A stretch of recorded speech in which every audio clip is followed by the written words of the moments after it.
ভালো আছেন তাহলে আমি হয়তো পৌরসভার সচিব কমু যে অমুক গরিব মানুষ আমার যতটুকু সামর্থ্য আমি ততটুকু চেষ্টা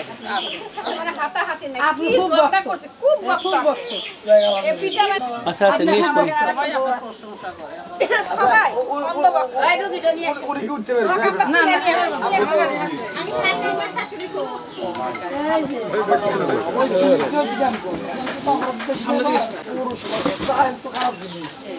ওই ছেলে কিন্তু স্বার্থ চায় না, তাই না? এটা হলো ভালো। দোয়া করি আপনি মানে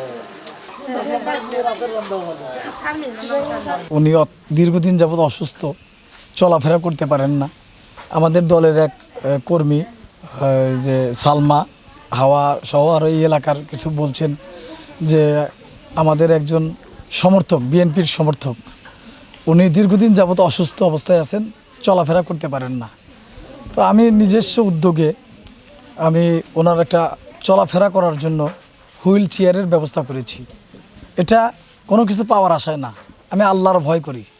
আর আমাদের নেতা শহীদ রাষ্ট্রপতি জিয়াউর রহমানও জনগণের জন্য কাজ করতেন, খালেদা জিয়াও জনগণের জন্য কাজ করতেন। এবং আপনারা দেখছেন নতুন প্রধানমন্ত্রী তাদেরই সন্তান জনাব তারেক রহমান জনগণের জন্য কাজ করে যাচ্ছেন এবং সাধারণ মানুষের জন্য উনি বিভিন্ন রকমের ঘোষণা দিয়েছেন। এই প্রথম বাংলাদেশে আলেম ওলামাদের জন্য বেতন নির্ধারণ করে দিয়েছেন, যারা মসজিদের ইমাম মুয়াজ্জিন তাদের জন্য বেতন নির্ধারণ করে দিয়েছেন যে তারা যেন কষ্টে না থাকে। এবং যে বিভিন্ন পরিবারের মহিলাদেরকে ফ্যামিলি কার্ডের ব্যবস্থা করে দিয়েছেন। এটা মানুষ অনেকেই মনে করেছিলেন এটা ভাওতা, কিন্তু আমাদের নেতা জনাব তারেক রহমান এই ফ্যামিলি কার্ডেরও ব্যবস্থা করেছেন। আমাদের যে সিরাজগঞ্জের কৃতি সন্তান ইকবাল হাসান মাহমুদ টুকু ভাই, উনিও জনগণের জন্যই রাজনীতি করেন, জনগণের পাশে দাঁড়ান।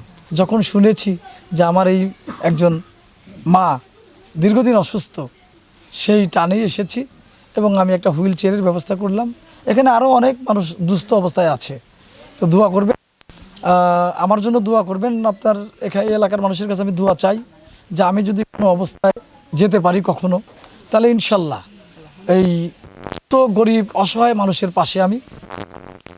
এখানে যে মহিলাটিকে আমি হুইল চেয়ার দিলাম, ওনার একটা বড় ছেলে ছিল উপার্জনক্ষম, সেও ইন্তেকাল করেছেন। এবং ওনার যে স্বামী, ওনার স্বামীও অচল হয়ে পড়েছেন বলা চলে, তো ওনারও কোনো কর্ম নেই।